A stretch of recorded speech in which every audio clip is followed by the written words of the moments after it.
Hello, everyone, and hello, everyone, and welcome to this week's episode of Young or Dumb. We have a new guest. Go ahead and introduce yourself. Hi everyone, my name's Ben. Keep going. And I'm a beekeeper. Very nice. In addition to lots of other things, but I have bees. Yes, maybe he'll come back eventually, but for right now, we're focusing on bees. On bees. Welcome to Young or Dumb. My name's Marianna, and I'm interested in learning a variety of topics. But the thing is, I'm not much of a reader. Join me as I interview a mix of people in different careers or topics to see if I'm just new to adulting and haven't learned this stuff yet, or if I should have known this information already. So, beekeeping. Let's start with this. Why? Why did you want to start beekeeping? I really like being outside and I like gardening and all that sort of stuff. And at some farms that I've worked at in the past, they've had bees. And I always thought like, oh, that'd be kind of cool to like try out. And when I bought my house and I have a really big yard, I just thought, hey, like it'll be cool to have bees and make my own honey. So yeah. How did you go about even starting that? Did you research? How did you buy the bees? I have so many questions. Yeah. So I did a lot of reading. I bought Beekeeping for Dummies. Mm-hmm. And how soon? What was the time frame? How much research did you do? Like how many weeks or months? Oh man. Would you say before you felt confident actually buying the stuff? I probably started doing my research like 6 months before. Mm-hmm. And then, so maybe in July or August, I started doing the research. And then in January of that following year, I ordered the bees. Is there a prime time to start? Or was that you just started when you felt ready? So I ordered the bees in January, but they mail them to you at a specific time that's best for your climate. Okay. So bees wouldn't survive January if they're just out in the open. So they sent them in late April, early May. How do they send them to you? So they come in a big box. Like a cardboard box. And it's a wood box that has window screen as the sides. And there's a coffee can or something in it that has a sugar water solution, and that feeds the bees while they're going, and then they go through the U.S. mail. So United States Postal Service transports the bees. You think they know? Oh, they know. Yeah, they see the bees. They're just holding it and they see the bees flying around it. Well, they're not really flying. They're because you said it's screens. Yeah, there's screens, and it's maybe the size of 2 loaves of bread, your standard one. Yeah, and there's anywhere from, it's either 10,000 or 20,000 bees in a package. It's this big. Wow. So they don't have room to fly around. They can kind of fly around. I mean, maybe a third of it is full of bees, and then the rest is open space. And then the queen is in a little tiny container that is the size of I don't know, a little, maybe 2 containers of floss. Okay. And there's a few bees in there with her because they take care of her. Okay. And they're her attendants, right? Yeah. And then they're bitches. yeah, I guess. And then so the queen is in there. And then you open up the container and you put the queen in, and then all the bees go to her. And there's a sugar cube in that container that the other bees will bite through, and the attendant bees will go through to let her out into the hive. And it's just kind of a way of making sure that they're slowly getting acclimated and that they don't just leave right away, because they can do that. I literally have so many questions. Okay, so when the people who are sending you the bees, I don't know how much you know about this. So they grab the queen and they put her in this box, and then all the rest of them follow. So will they wait until every single bee is there, or do some bees get left behind because they might not understand what's happening? That's a good question, and I don't know. I don't know what goes into packaging bees. I have ordered like a queen through the mail as well. Last year, one of my hives, like the queen, didn't survive. Just wasn't really a strong queen, and so they sent a queen. And like there are some like apiaries. That's like a like a bee farm, right? Yeah. There are some apiaries that will like they breed queens, and that's what they do. So if they're not breeded, do they just happen naturally? Like how do you choose a queen? Well, so it's like a specific egg that's laid will produce the queen, because most bees are female. There's very few male bees. Like if you go into a beehive, there's going to be almost no male bees. But how can you tell? They have like different body sizes. So like the worker bees are relatively small.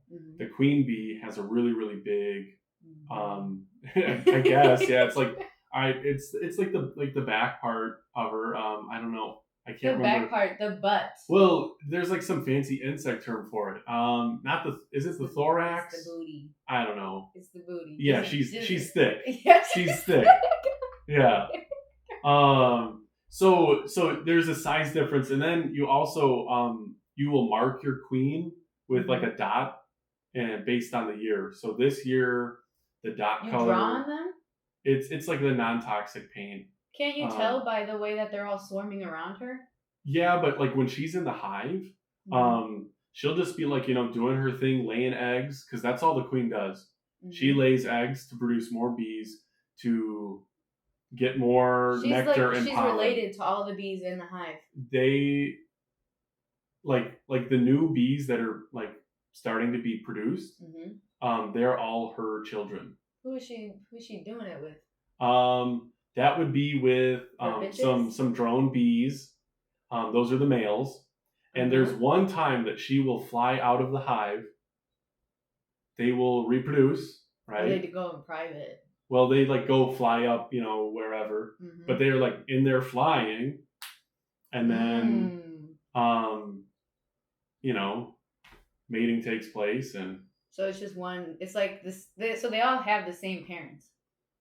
I don't know. She's doing it with. I don't know. I don't know if it's just one drone. That I would have to check, but she is the mom of all of them, so they're all related. So she's only doing it once. Yeah, she leaves the hive once, and then and she's just pregnant the rest of the time. It's called like her nuptial flight. Ew. And have you seen it? No. Do you want to? I could probably Google search it. But do you want to see the queen of yours? Do you have one? How many do you have? I have 2 hives. Okay, so would you want to see it happening? I don't really need to see it happening. Like. Okay. You don't think it would be like interesting? I mean, you're not gonna like see it. It's just gonna look like a ball in the air, Because exactly like. Yeah, but I feel like it would be like, oh, I know it's happening, Oh my gosh. She's becoming pregnant. Okay. Yeah, but and bee anatomy is a little different than like mammal anatomy and that sort of thing. So like she'll have in a lot of insects, there's actually going to be like a compartment in her body where they keep like the sperm, and then that is released to like fertilize as she's going, which is different than like mammals and other species. So like the men bees, the boy bees, they're really only there. Their only job is to reproduce. That's it. You think they like it, or you think they want to do it anymore? I'm trying to think if after they reproduce, if they die. Is it true when they sting people, they die? So yeah, if a bee stings you, it dies, which is different for like wasps and hornets. They'll just sting you and sting you and sting you. But a bee will sting you once, and when that stinger is in you, there's a barb on the end, and when it gets removed, it's going to remove some of its like intestines and that sort of thing, and then it'll eventually die. So bees, the only reason they're going to sting you is if they feel like they are threatened or if the hive is threatened, because their responsibility, other than gathering pollen and nectar and like making sure that they have food stores for the winter. That's why they produce honey. Is to protect the hive and protect the queen. Right? So if you're walking along and you like were to go into my apiary and you just like open it up and start throwing stuff there, we're like, oh my gosh, this person, like this thing is trying to eat us or do something. And do you think, like, so when you're like, do you think that they're used to you? Do they know you? I don't know if they necessarily know me, but there's like certain like beekeeping ideas that, like, if you have like big life changes or you have big news, whether it's good or bad, you should go tell your bees. Like the Queen of England had like bees. She didn't take care of them, but like, there was a royal beekeeper. And when she died, that beekeeper told them, like, you're supposed to like. But they never met her? I don't know. But it's just like a thing. And I think some of it is just like, it's cathartic. Like it's, you're talking through things that are weighing on you and that sort of thing. So it's only for you. It's not for them. No, it's not for them. But how you feel and how you act around your bees also, like, they pick up on that. If you go in there and you're like really scared or really hesitant or like aggressive and moving fast, and they kind of become more aggressive. Yeah. If you're calm and you're just kind of going about it nice and easily. Yes, you want to be calm. Yeah. And chill. That's what I am. I'm very. Yes, you're very chill. The calmest, chillest person I know. Exactly. Yeah. That's what everyone says about me. Yeah. It's crazy. You're so right. Okay. So you got 2 sets. What are they called? 2 hives sent to you. And how many were in each? So each will have you get bees in a 3-pound package. So it's somewhere between 10 and 20,000 bees. For each. And then as they, are living in the hive, that number is going to increase. Yeah. And the queen is going to lay more and more eggs. There's going to be, as a bee goes through its life, it's going through, a number of jobs. So at first, its job might be, taking care of the larvae as they transition to being bees and that sort of thing. And then it might. What is larva? So larvae, they are like a caterpillar or like worms. That's like the stage of insect development. So if you think about. They look like that? They look like, have you ever like dug in your garden and found like grubs? Yep. Or if you think about like flies have maggots. Yeah. Maggots are the larvae of flies. Bees also have larvae. So it's just like the baby version of. Yeah. And then eventually it will develop into like what we see as a bee, right? Okay. You have to look into the hive to see the larva. Okay. And you can see like the stages of development as they're going. And when you like do a hive inspection, which is something that you do regularly to make sure that everything's going okay, the hive is healthy. If they need more space, then you add another part of the hive. So the hive is made up of a lot of different parts, and you can adjust it to the needs of the bees. Is it like on TikTok? I've seen people be bee rescuers, so not so much like keepers. They have like slats that they like pull up. Yeah. Is it like that? Yeah. So inside the hive, so like the basic construction of a hive is you have like the bottom board, right, and then everything goes onto that, and then above that you have like a deep body, and what that is, sometimes they're called supers, but for it to be like the body, it's the part where the queen is going to be, and that's where all of it's almost like a bee nursery in a sense, where like all of the baby bees are being raised there. The bees are also going to store honey there, and that's what they're going to survive off of during the winter. In our climate in northern Illinois, you've got to have. They really recommend having 2 of the large bodies to have enough honey to get your bees through the winter. So do you have 4 then? So on one hive I have 2, and then the other I have 2, and then on top of that is what you have like a queen separator. And what that is it's pretty much like a set of really thin like metal bars, and because the queen is larger than the worker bees, because she's thick, right? Yes. So she's so thick. Yeah. She, the queen is like thicker than Mrs. Incredible, right? And she can't fit through there. So the worker bees can, but she can't. So it makes it so that she's only laying her eggs in those bottom two parts of the hive. Mm-hmm. And then that upper part is all honey. Mm-hmm. And that's the part that you harvest. So she can't go get honey herself because she's trapped.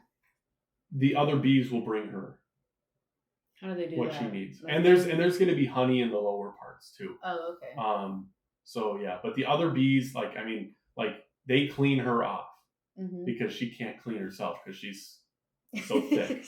Maybe Mrs. Incredible is less of a good example. Maybe more like think about like a female version of Jabba the Hutt. Like her arms are so short she can't like.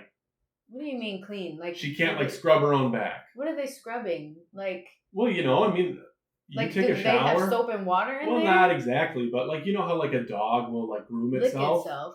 So she's licking herself? Not entirely, but okay. Same process. Okay, so her bitches help clean her and bring her food. Yeah. Okay. Yeah. Because she doesn't have time for that. All she's doing is laying eggs. But she's only having sex once a year. She's storing sperm in her body. And then as she is laying those eggs, they're fertilized as they need. Do you know how, like, good that male bee that she's doing it with has to be to give her that much sperm to last the whole year? It's really a small amount if you think about, like... Well, yeah, because they're bees. Yeah. But, like, I would think that would mean, like, it has to be a lot for him. Probably is a lot of work for him. When do the other male bees get off, do they? I don't really know if they view it like that. I think it's more of like they're just reproducing. They're not really like emotionally invested or like they're not like, all right, I'm gonna get me some queen bee right now. No, they're not like male humans is what you're saying. They don't care. Okay. No, they're yeah. This is a more sexual podcast. We'll move away from that. Okay. Okay, so did you buy the stuff before they got here, like your bee stuff? Yep. So I got a kit from the same company that I order my bees from, and it came with the jacket and veil. So like some people call it the bee suit, right? Yeah. This thing. Yeah. Yep. Right there. So that came with it. Gloves came with it. Some other basic hive equipment, and then all the parts of the hive. Now, you can get the parts of the hive either like assembled already, or you can assemble them yourselves. It's cheaper to assemble it yourself because shipping costs are lower because it takes up less space, and you're not paying someone else to build it. So I ended up building all of the components, right? Nailing and gluing things together, and then you have to paint it. How long would you... Wait. 2 questions. Yeah. How long did it take you to put it together? And then why did you have to paint it? I would say it probably took me like maybe like 3 or 4 hours total for all the stuff. Painting took a lot longer because you have to you want to give it enough time to dry. And then you do another coat. And then some people do just 2 coats. Some people do 3 coats. You Is paint there a specific type of paint? You want to find a paint that has like a low odor because bees are really sensitive to smell. So like if I was to spill gasoline near their hive, they're not going to like that and they're going to leave. Or if I was to use certain stains or paints, they don't like that, so they leave. So you want to find one that's low in odor. I just use like a basic exterior white latex paint. And it's just to keep the hive from not being like super exposed to the elements, because the hive is made out of wood, and if wood that's not treated, because you're not going to treat this wood because that could be toxic to the bees. Yeah. Wood that's not treated is constantly exposed to weather. It's going to break down quickly. Yeah. And then you're going to be replacing stuff every single year. So you paint it, and that's just like a layer of protection, just like you paint your house, just like your car is painted. So you can paint it any color you want. Yeah. You Traditionally, it's white, right? You're basic. If I wanted, I could have painted them any sort of color. They recommend not painting it like really dark colors, because then the hive gets hotter in the summer, and it's more work for the bees to cool, because they're going to flap their wings to take the hot air out and bring cool air in. And that's a lot of energy. And do you want them spending a lot of energy cooling the hive or producing you honey? Right? We want them to produce honey. So so that's why white is kind of the traditional color. Yeah. So you got two of them right away. You didn't want to like slowly jump into it and just get one and see how it goes, or? So some of the advice that I got from like other beekeepers that I talked to and like looking online was, they said, just start with two. Because if one doesn't do well, your other one will probably do okay. And it's about the same amount of work. Right? So should I start with 4? No way. Could you start with 1? Yeah. But yeah, that was just advice that I got. They were like, just start with 2. So. Do you mind saying how much you pay for all of it, or is that too personal? So a package of bees costs about like $125, and then you also have to pay for shipping. I could, there are apiaries in Illinois that I could get bees from. I could drive to them to pick them up. But the amount of money spending it on gas and that sort of stuff, the cost kind of equals out. So shipping, I think, for both the packages of bees this year was like $50 between both of them. So not terribly expensive. No. And if you think about it, like a hive is going to produce anywhere from 20 to 100 pounds of honey. I sell my honey for $10 a pound. So just one hive producing the honey alone is going to make back that cost on getting the replacement bees and the shipping. You have to buy new bees every year. You don't. Bees will like overwinter. But this year in the fall, one of my bee hives, one of the hives swarmed and left. So for some reason, conditions weren't right in their hive, and they left. Where do they go? They will go make a hive somewhere else. Sometimes they'll find a dead tree. Sometimes, if you watch on Tik-Toc, they swarm and they're like on a bench. Yeah. And they've just kind of like gone to that spot. Yeah. Now what'll eventually happen is they'll go, oh crap, this bench isn't good. They'll actually find some place. Some beekeepers will have like swarm traps, and they'll have them set up to either trap their own hives if they do swarm, or to trap like feral bee colonies.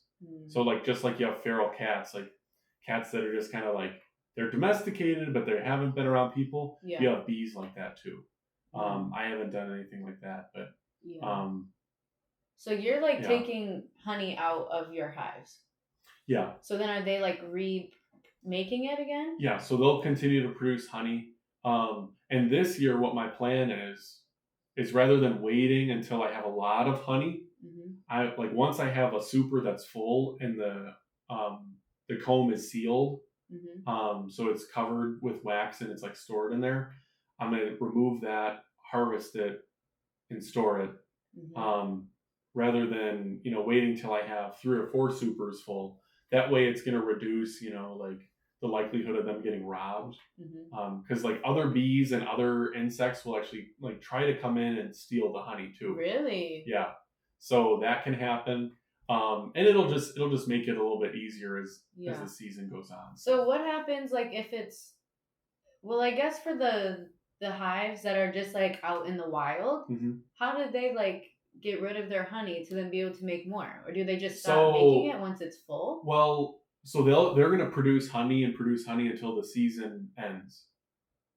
Doesn't get, so like, once it gets cold, well, they're going to find a space that's like large enough, right? Oh, I guess that makes sense. So they're going to find a space that they can like grow into. Yeah. Right.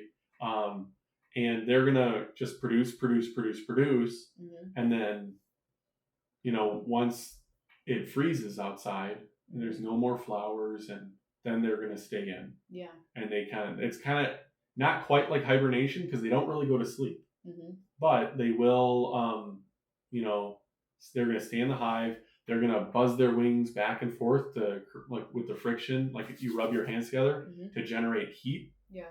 And then that is how, and they're going to kind of circle around the queen and keep her alive.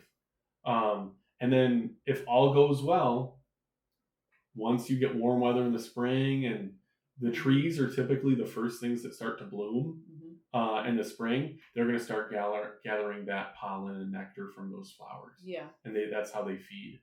My one hive that did survive through the fall, when it was like really, really warm, and then it was like super, super cold. Something in that weather pattern, they didn't survive that. So originally I was only going to order one additional hive, and then I was checking them on like a 50-degree day in, I don't know, like January, February, sometime in there, and they didn't make it.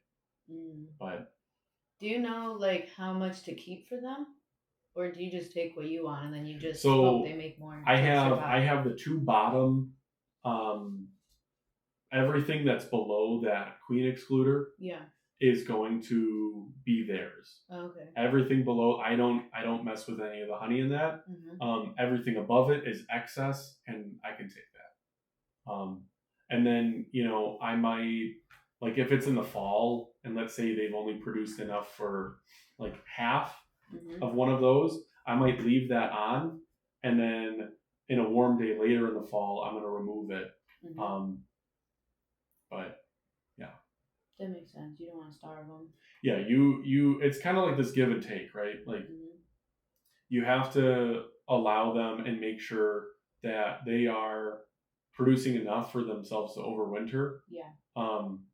Because ultimately, like, if I'm purchasing new bees every single year, it's quite a bit of money. Yeah. Right.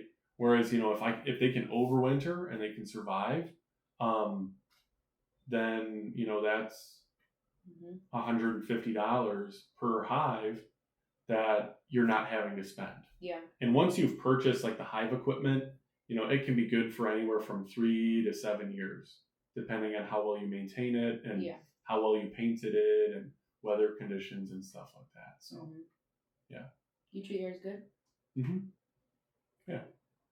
Very nice. So how often are you going to see them? How often do you work with them? So usually it's like every week or every 2 weeks. I'll open up the hive and I'll go through and I'll, locate the queen, make sure that, like, I can look and see if she's been laying eggs, because you can actually see them. They're like tiny little like pinpricks, but you can tell that she's been laying. And then just looking at, how is the hive doing? Are there a bunch of like queen cells that are being laid? Those are like specific eggs that are for like to develop into queens. If there are, it can mean that either, the queen's not really doing what she needs to do. There's some sort of environmental stress. So yeah, kind of have to be a detective and figure out, what's going on with this. Could there be 2 queens at a time? Like if she gives birth to one? There could be. And typically if there is, what will happen is that, so like, let's say, I go in there and there's usually there's like multiple queen cells at a time, right? Sometimes it can be a sign that the hive is going to swarm. They don't have enough space, so they're going to split in half. Half the bees are going to stay with, the original queen. Half the bees are going to go fly with this new queen. Yeah. And what that means is, they don't have enough room. You have to give them another super because they don't like to be super crowded. Like they always want, if they've filled all of their honey stores, they want to be filling more because they're programmed to produce. Kind of like bears during the summer, they're eating and eating and eating so they can have enough fat for hibernation. Yeah. Right. If for some reason, there's just there's one queen, they have enough space, and another queen is laid, the younger queen or whichever one is stronger will kill the other one so that there's only one. Yeah. So, and sometimes, every few years they do recommend replacing your queen because her ability to lay eggs will become less and less. So you will, after 3 years of having a queen, you may replace her, and that's why there's different colors that are used to mark the queens each year. That way, okay, this queen is from 2023. In 2026, I'm gonna have to get a new queen. Yeah. And that's where the queen cages come in. So you remove the old queen, you put the new queen in, you protect her for a little bit because they need to get used to her pheromones, her smell. Because if you just put her in there right away, they're going to be used to their old queen. Yeah. And they're going to go,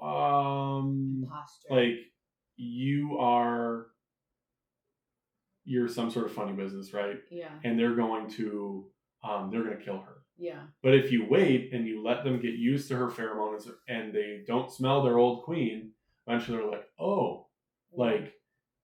you're our queen. You're the one that we're going to protect. What happens if the queen's people kills the queen and then they're just queenless, or they just elect someone new? Well, does that happen? What they can do is one of the worker bees that's being raised can be like a laying worker bee. But the laying worker bees will often lay.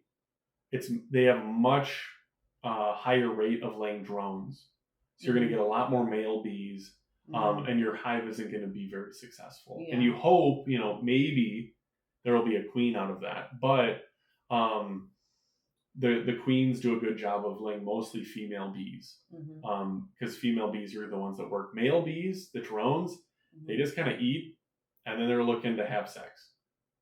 Their purpose is to reproduce. Yeah. That's all they do. They're kind of useless other than that. So you go out there every 2 weeks ish. Yeah.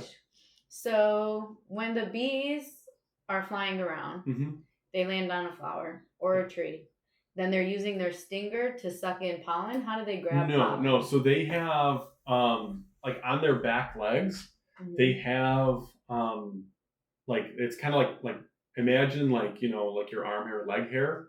They have longer ones, and that'll actually the pollen will stick to that. Okay. And then they'll actually eat the nectar. So the sweet sugary water that some plants have too. They'll eat that as well. So then how do they get rid of that? When they make the honey, it's them throwing up. Love that. Yeah, it's one of those things. But if you think about other food that we eat that's produced by animals, getting into that. We're not. Oh, we gotta. We're not getting. Think about chickens. Chickens, birds only have a cloaca, a vent, and it's one opening. They lay eggs out of it, and they poop out of it. That's fine though, because the eggs are wrapped.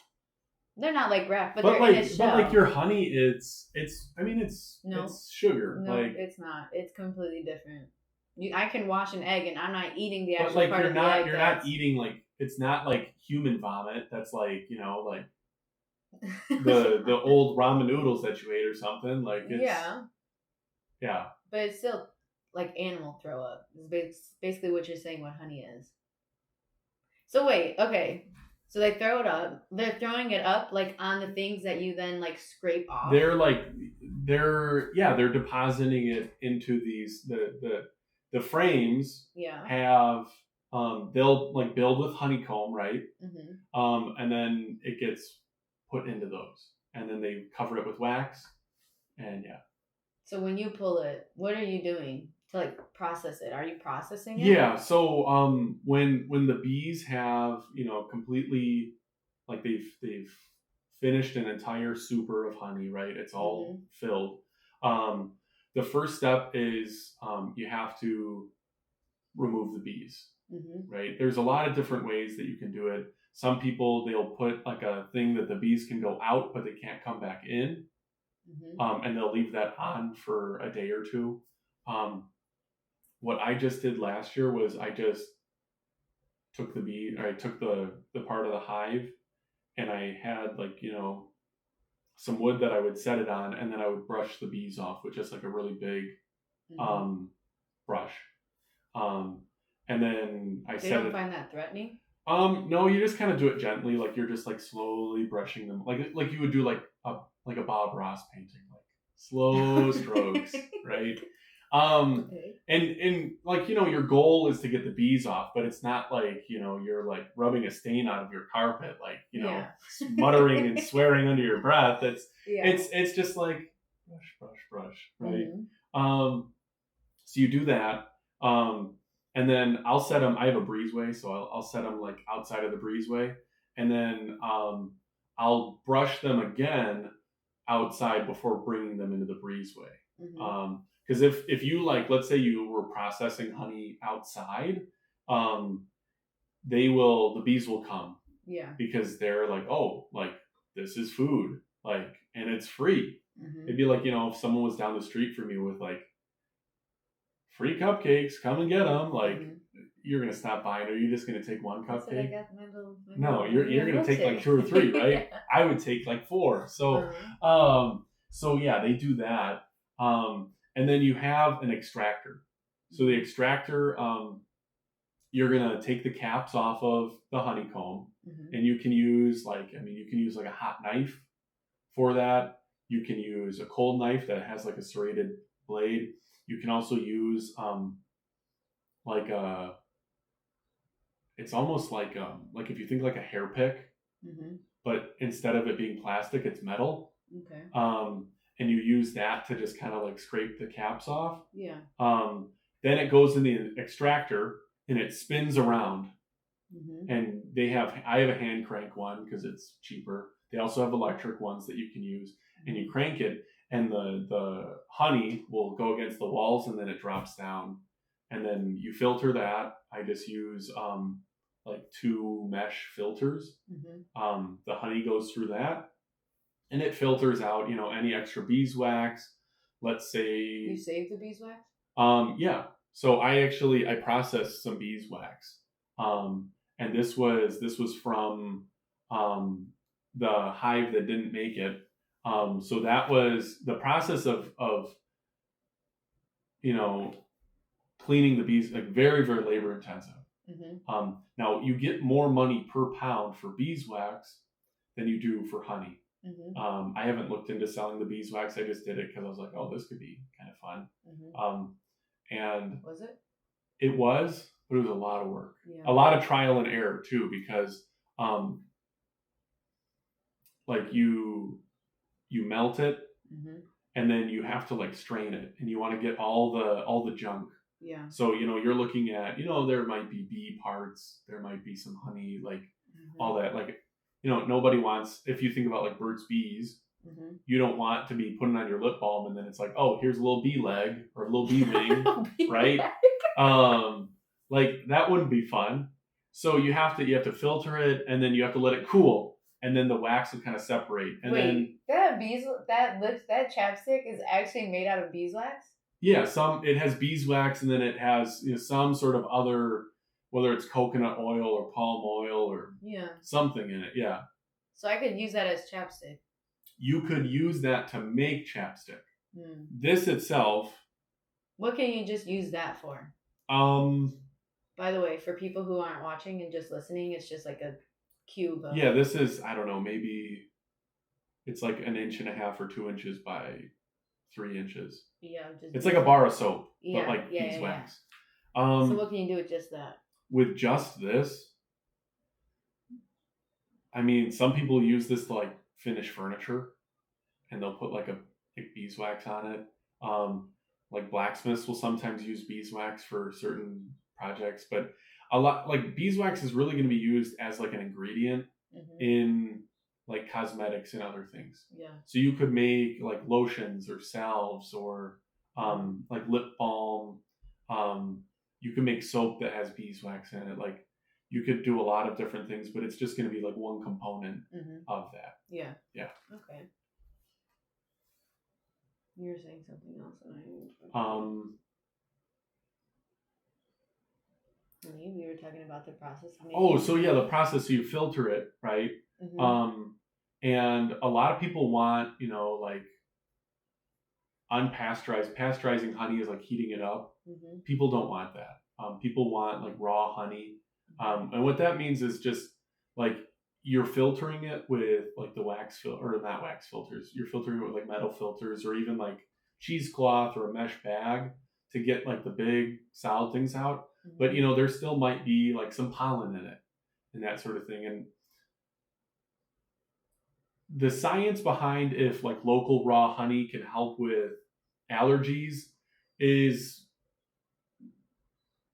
jury is still out. Right? Some people say, oh yeah, I only purchase local honey because it helps with my allergies. They think about it in the sense of like, getting small doses of that pollen helps your body's immune system and immune response so that, when it's allergy season, you're not reacting as badly. Some people say it works. Some people say it doesn't. I don't know. I think local honey, if you have honey that's produced near you, one, you're supporting like, someone's hobby often. And it's like, a lot of beekeepers, they're doing it because it's fun. They're not doing it because like, oh my gosh, I'm going to make $1 million selling honey, right? Could I make $1 million? I'd have to get a lot of hives, right? It would become more than a full-time job for me. I'd have to have thousands of bee hives, right? But you're supporting their hobby, but you're also supporting, like a unique craft. Whereas like a lot of the honey that you produce in the stores is either made, or that you get in the stores is either made in like huge industrial sized apiaries, or it could even be made overseas. And there's not a lot of regulation in like the honey industry. Those bees could have just been fed sugar and they turn that sugar into honey. And it doesn't have all the same like components, or it could be diluted with corn syrup or sugar or other things like that. But honey is not healthy, right? Honey is healthy. I mean, it's like it's sugar. Your body reacts to it in the same way as sugar. But it's all about balance, variety, and moderation, right? I only put it in my tea. If every day I'm taking a big old spoon of honey and eating it, like that's not going to be a good thing. But if I'm having it in tea, or some people will use it when they bake. Some people will put, instead of using like maple syrup or syrup, they'll use honey instead. That sort of stuff is fine, right? Now if you're like drinking a whole gallon of honey a day, like that's a little bit excessive, right? Also dirty, but yeah. How's it dirty? Just drinking straight honey. I don't know if it's dirty, but it's just odd. Like you're dirty if you just drink straight honey. Okay, let the record show if you drink in honey. In my opinion, if you just drink honey straight out the bottle. If you're just drinking a whole. Well, what if you're like pouring it into another container? Is that fine? No. No. If you're just drinking straight honey, you think that's acceptable? To each their own. If someone really wants to do that, I'm not going to tell them how to live their life. I will. Okay. That's wrong. But you also like with your local honey, depending on what flowers around, you'll get different like properties to your honey. Like it'll taste different. So because of that nectar and pollen that they're getting is different, it's gonna change the flavor. So just like if you think about like different types of sugar. Like white sugar is just like very plain. And then you have like brown sugar, like dark brown sugar, and like molasses. Like it has a little bit more of like a rich flavor. You can get the same thing with honey. If they are near like buckwheat, that produces a little bit more of like a darker honey. It's a little bit more rich in taste. If they're near like clover or other flowers, sometimes it might be a little bit more of a floral taste. So like, how do you know? Because earlier you said that they can fly within a 3-mile radius. Yeah. So I think for you to say, oh, this is like, clover honey, or this is XYZ honey, you have to know like what flowers are around you. And I think you have to have like a certain percentage of those flowers in some distance. Yeah. I just label mine as all natural honey because I have flowers in my yard. I have different trees, and in a 3-mile radius of me, they can fly to the garden at my high school, and they could be pollinating some of those vegetables. Yeah. Right. They could be going to the local parks and be going through the trees and the flower beds there. They could be going to all my neighbors' yards too. And there really isn't a way of like knowing like, oh, this is the flower that they're getting it from. Yeah. Now, you can kind of know based on when things are in bloom what the source is, right? So if your hive is being really successful and it's early in the spring, it's probably going to be from some sort of tree, right? Or if it's late in the season, there's certain flowers that bloom later that you can like. Do you taste the difference like in each season? Well, so I've only like last year was my first time with the bees, and I just harvested it all at once. Yeah. This year, my goal is to harvest it kind of a little bit more sporadically, so that I can tell, or I can have that comparison. I can see, and you can see it like in the color. Yeah. You can see, it might be lighter or darker, and then you can taste the difference. So if you are talking to a local beekeeper and they're selling, honey from their early part of their season and late part of the season, you'll probably be able to tell. Or even in different geographic locations. If you look at Illinois, we're a really long state. And we have a lot, relatively all the same climate, but we have a lot of different plant life. Yeah. So you could compare between those regions too. Yeah. You sell your honey. Yeah. So, what made you want to sell it? Is it just you knew you wanted to sell it when you got these? Yeah, and it's just like a way of kind of like, breaking even. Like it's fun to take care of the bees. Last year I had about 30 pounds of honey. By no means am I gonna consume 30 pounds of honey all myself. I don't just drink it straight. Because to quote someone that I once knew who's kind of crazy, that would be dirty. So wait, you said you once knew. You don't know me now? Oh, I guess I know you. You know me. Yeah. But so I had 30 pounds of honey, right? I kept about 6 pounds for myself. And then, I'd give some to friends as like a gift or something, and then sell the rest. Right. And it just like, helps pay for like what I'm doing. Yeah. Right. I worked with a local graphic designer to create like my logo that I have and create the labels for my honey, because there are like certain labeling requirements that you have if you want to sell it. Okay. So you have to list like both like how much it is in pounds and in grams. And then you should have like your contact information, your address or phone number, and then like say what it is. So like natural honey. On the packaging? On the packaging, yep. And then I have like an image. Yeah. Yeah. Interesting. Why do they need to be able to contact you? It's a good question. That would be a question for the state of Illinois. But I think it's also nice because like when people purchase my honey, my contact information is on there. So if they want to like get more honey, they can contact me. Well, where are you selling it? I sell it. I have a Facebook page. It's Ben's Bees, right? And it's the one. It's the one with like. It's got a guy and he's got his like bee veil on and there's a few bees like flying around. We'll post and that. I'll share it. Yeah, so I have that. And I just posted on Facebook like, hey, I'm selling. I've like started taking care of bees. I'm a beekeeper now. And you know, family friends, neighbors, some like parents of kids that I teach have purchased honey. One of my students bought some honey from me and she asked me for a spoon in class.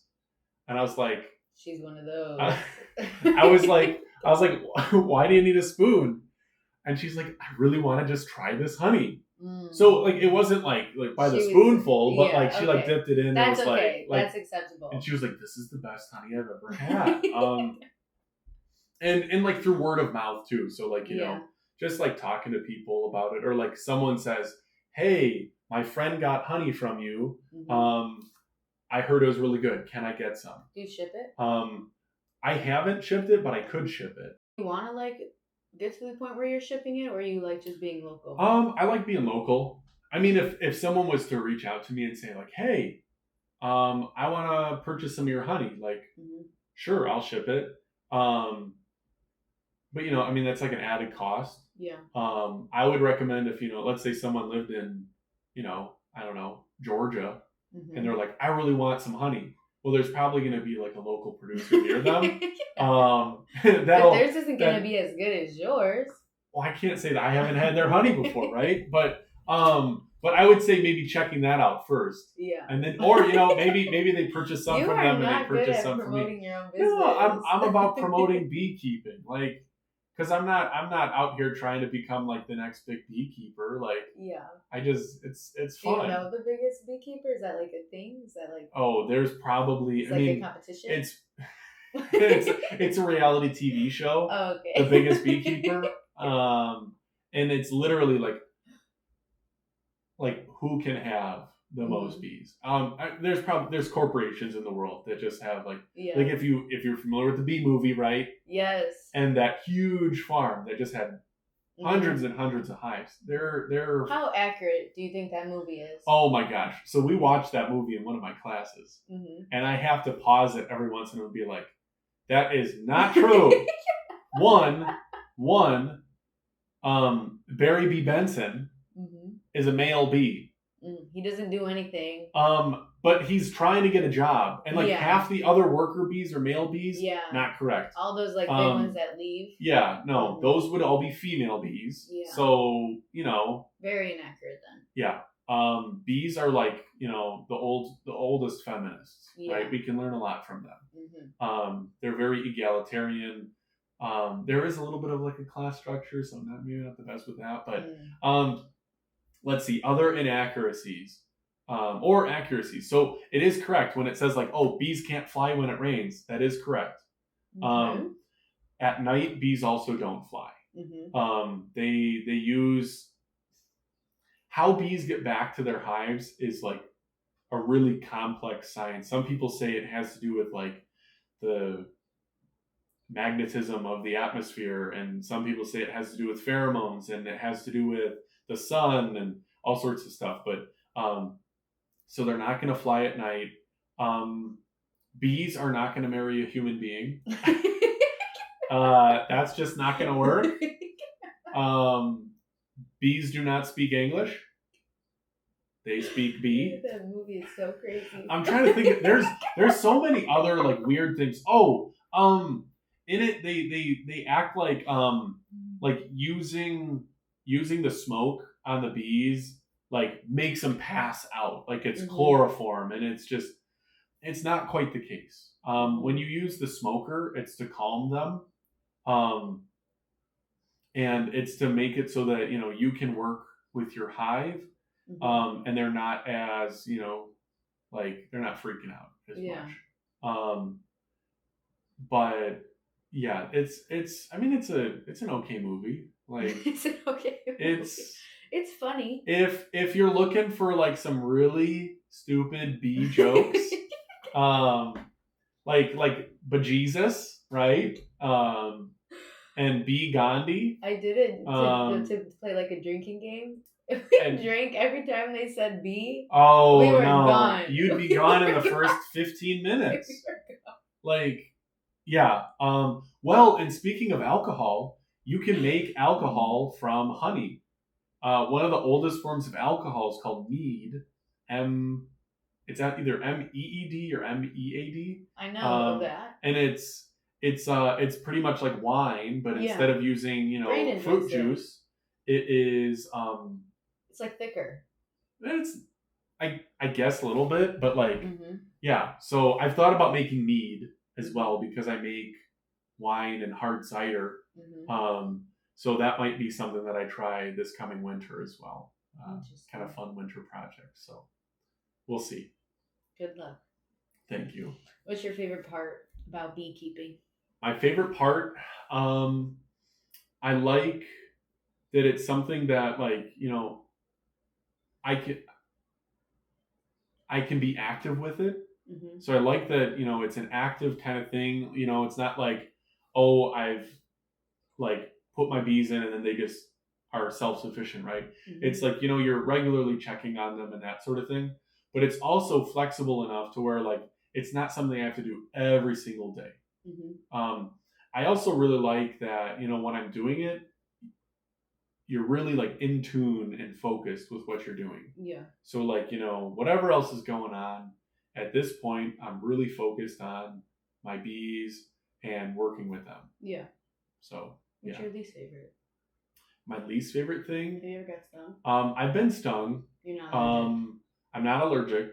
I don't know if I am. I've been stung 2 or 3 times. One time, it just like happened to get through the pants I was wearing. Like it just, because there were a few other times where like they'd like either sting the jacket or the pants, but like it didn't go through. That one time it just happened to, and I was like, why is my leg kind of hurt? And then I looked down, I'm like, oh, I got stung. And then the other time, we had really great weather this fall. And going into one of the weeks, like one of the nights, the forecast changed really quick. I got home and it was like 7:30, and I was like, I need to reduce the amount of space on this hive, otherwise they might like freeze. But I had to open up the hive at night. At night they don't fly, but they crawl. And they crawled and I had my like, I had everything on, but they were really upset. They were aggressive, and that was my fault. I got stung because, like, could I have like not removed that part of the hive? Maybe, but just because of timing and things, like I probably should have taken it off like a week before. Yeah. But I don't know. I don't go into like, oh, I'm gonna be stung and it's gonna hurt. If you have that like nervous energy, I think it's just gonna like it's gonna they're gonna see it. Like the bees are gonna pick up on it. But I think it's also like I remember the first time when I was like first started handling it, it was kind of freaky, and like especially when the hive gets a lot larger and they're producing new bees and there's more bees flying around you. It's a step out of your comfort zone. Yeah, I'm nervous. We're about to go look at it next, guys.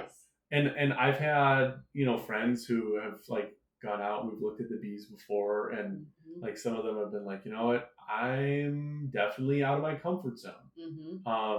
But it's one of those things like, when we're looking at the bees, I'm not going to be like, you have to stay here if you're uncomfortable. It's like, well, you can ease into it, right? You don't have to be like, the bee woman from day one. At the same time, though, if you're like walking somewhere, or like people keeping bees in neighborhoods is kind of a little bit more rare. Like I have an acre of land around my house, so I have a little bit more space, and I've talked with my neighbors about the bees. So like if they're like, hey, like I see, like, what are you doing over there? What are you building? Like I'll tell them and I'll kind of educate them a little bit so that they're not nervous about it. Because most people are like, am I going to get stung? Yeah. Are my kids going to get stung? And, it's talking to them about like, no, bees are not going to attack you. They are flying from anywhere from where we are all the way to 3 miles away, right? They're not just going to your house or just going somewhere. Like they're spread out. But yeah, so, but I would say, if you do come across a hive, don't just like walk right up to it. Be chill. Bees like their space. And when you come into their space, they're going to fly around you a little bit to see what you're up to. Like if we were to walk out there right now without any of our equipment on, like we could walk in. I have a fence around the hives. We could walk into that space. I've walked into it before to like early in the season. They have, I'll feed them some sugar water to get them going. And I'll replace that. And I won't put on my equipment for that because I'm not going into the hive. But if I started, knocking on the hive, opened it up, they're going to come out. Yeah. And they're going to be a little bit aggressive with that. So if you do see bees, give them space. Yeah. Cool. Yeah. That's all the questions I have. All right. I have some bee trivia. Okay. But do you have anything else you want to talk about that I didn't ask you about? I don't think so. Okay. We'll pull up this trivia. Oh, man. Bee trivia. Bee trivia. I hope Ready? This isn't really hard. No, it won't be too bad. Okay. We'll just do 5 questions. Okay. True or false? We'll start off easy. The honeybee is the only insect that produces food eaten by man. By humans. The only insect that produces food? Mm-hmm. I'm going to go... well, because like people do eat insects. No. So does it produce food? Yeah, produce. That's like the key word. I'm going to say... I feel like there's got to be something else out there. I'm going to say false. Is that your final answer? Yeah. You're wrong. It's true? It's true. Bees are the only insect that produce food? Yeah. Okay. Like, right. What other... like, there's ants and spiders. I don't know. Like, people eat crickets. But that's not them producing. That's just them being food. Yeah, you got it wrong. Oh, darn. Oh, I have another question. What's an uncommon fact about bees? Oh, man. An uncommon fact. Well, we've talked about a handful of them. A lot of people think like bees are aggressive and bees are mean. I would say that's it's not a true fact. Like an uncommon fact is like bees are actually like they're pretty gentle. They're not gonna just like sting you just because they're a jerk. Yeah. Right. So I think that's pretty uncommon.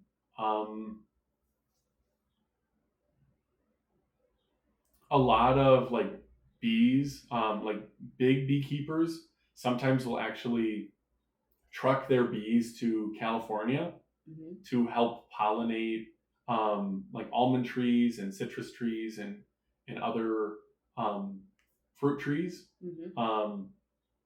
because they're insect pollinated plants. And so that's like that's a way that some beekeepers will actually make quite a bit of money from like renting out their bee services. Isn't that bad for the bees to just be on a truck? Well, so they put them on like a big long truck. Yeah. Like a semi? And then like a semi, but not, it's like one of the flatbed semis. And then they cover them with like a mesh tarp. So the bees, not so they can still fly. They can like, they could leave the hives. They're going to kind of stay in. Yeah. But they could leave. But it's so that if they do leave, they're not like, sucked out into the wind. Yeah. But interesting. Yeah. Cool. Well, thank you. This is fun. Yeah. Now we're going to go look at the bees, and that will be a different video I post, I think. Okay. We're going to see how I feel. Thank you for listening to this episode of Young or Dumb. I hope you enjoyed the subject and learned something new. Stick around and listen to another episode after you subscribe. And remember, be happy and be chill.